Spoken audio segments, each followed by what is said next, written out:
कबीर साहब कहते हैं, परमात्मा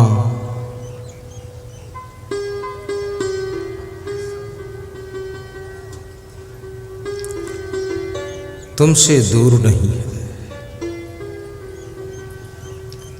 कभी कभी मनुष्य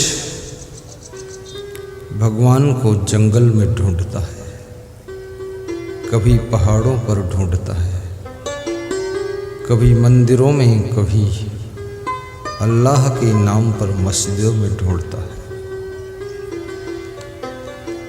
अंग्रेज चर्च में ढूंढते हैं, सिख गुरुद्वारा में ढूंढते हैं,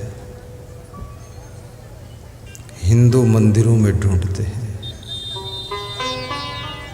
नास्तिक शराब की बोतलों में ढूंढते हैं। जो नास्तिक है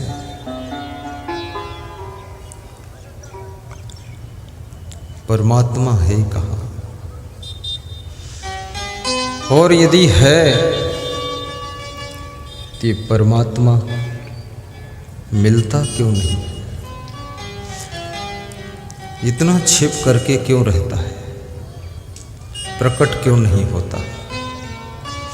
सामने क्यों नहीं आता है? सामने आकर कह देना चाहिए कि आई एम गॉड, मैं ईश्वर हूँ, मेरा दर्शन कर लो।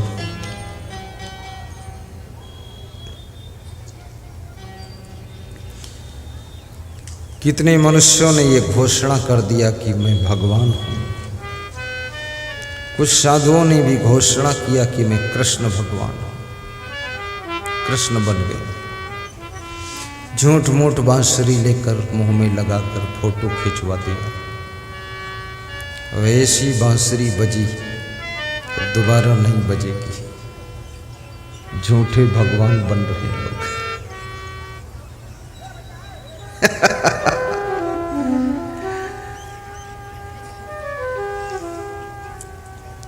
भगवान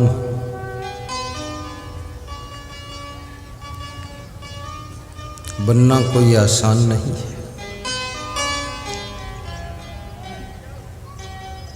मैं भगवान हूँ ऐसा कहना आसान है।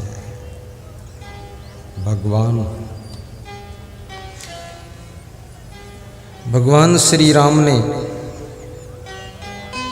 गुरु वशिष्ठ से प्रश्न पूछा था। निर्वाण प्रकरण में, योग वशिष्ठ ग्रंथ में ये प्रसंग लिखा हुआ। राम पूछते हैं कि हे वशिष्ठ, यदि भगवान बनना हो तो क्या करना चाहिए? आपने क्या कभी ऐसा प्रश्न किसी से पूछा? नहीं पूछा। क्यों? क्योंकि आपको भगवान बनना भी नहीं। ज्यादातर तुम पूछते हो कि धनवान बनना हो तो क्या करना चाहिए, डीएम बनना हो तो क्या करना चाहिए, डॉक्टर बनना हो तो क्या करना चाहिए, इंजीनियर बनना हो तो क्या करना चाहिए, गुरु मंत्र लेना हो तो क्या करना चाहिए। बस ये पूछते हो तुम। लेकिन भगवान, राम पूछते हैं कि भगवान बनना हो तो क्या करना चाहिए, क्या करना पड़ेगा? गुरु वशिष्ठ उत्तर दे रहे हैं, हे राम, जननेन्द्रिया चा जिह्वा इंद्रिया संयमो भगवानम भवेत। जिसकी जननेन्द्री और जिह्वा इंद्री बस में हो जाती है वो भगवान बन जाता है, वो भगवान बन जाता है। सीधा फार्मूला है। जीवा इंद्री को बस में जो कर सके और जब आपकी इंद्रियां आपके वश में होती हैं तो आपकी जिंदगी के कांटे भी फूल बन जाते हैं, दुख भी सुख में बदल जाते हैं, हानि लाभ में बदलने लग जाती है, हार जीत में चेंज होती है, टूटी झोपड़ी सुंदर भवन बन जाती है, टूटी फूटी साइकिल कार बन जाती है। इंद्रियां बस में करके तो देखो। और इंद्रियां आपकी हैं और छोटी छोटी हैं। ये छोटी सी आंख बड़ी सी दुनिया को देख लेती है। इस छोटी सी जीभ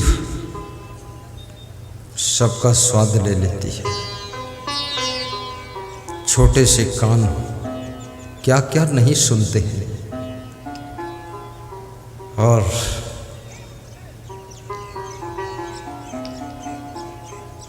छोटी सी नासिका गंध सुगंध दुर्गंध को सूंघ लेती है।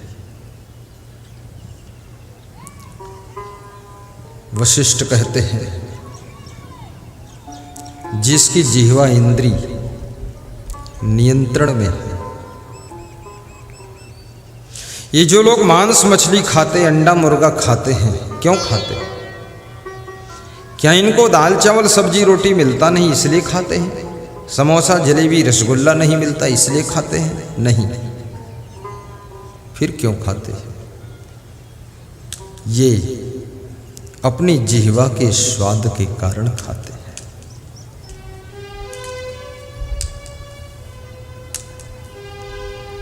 क्योंकि मांस भी जब खाते हैं तो भी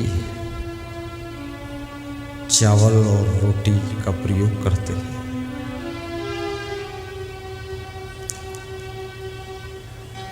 जिह्वा स्वाद की गुलाम है। और जो अपनी जिह्वा को नहीं जीत पाता है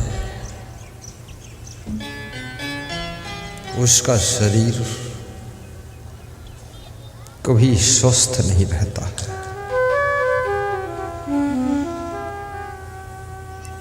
जीवा का कार्य है टेस्ट बताना। ये जीभ खाती कुछ नहीं,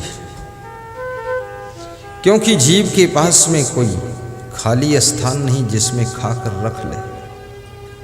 केवल स्वाद बताती है। खट्टा मीठा चरफरा कसैला नमकीन कैसा है वो बताने का काम इसका है। इसलिए बताती कि कोई गलत चीज न खा ले आप। लेकिन स्वाद बताने वाली जीभ बेचारी क्या करे? जब तुम कोई स्वादिष्ट चीज मुंह में रखते हो तो तुम्हारा मन आदेश देता है बहुत टेस्टी है, खाते रहो, खूब खाते रहो। पेट भर जाता है फिर भी खाते हो।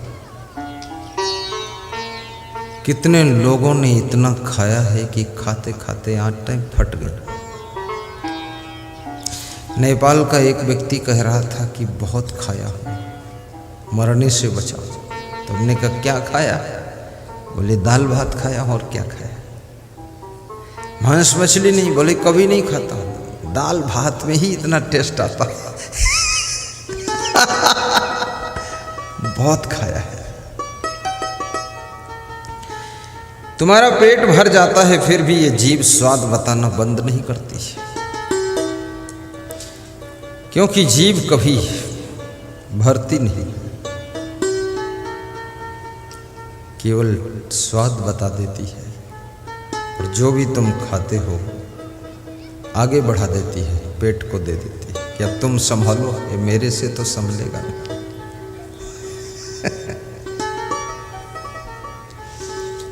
गुरु वशिष्ठ कहते हैं जिसकी जीभ कंट्रोल है, यानी जिसका खाने पर और बोलने पर नियंत्रण है, और जिसकी जननेन्द्रिय स्पर्शेंद्रिय संयम की डोरी में बंधी हुई है, वह व्यक्ति भगवान बन जाता है, भगवान बन जाता है।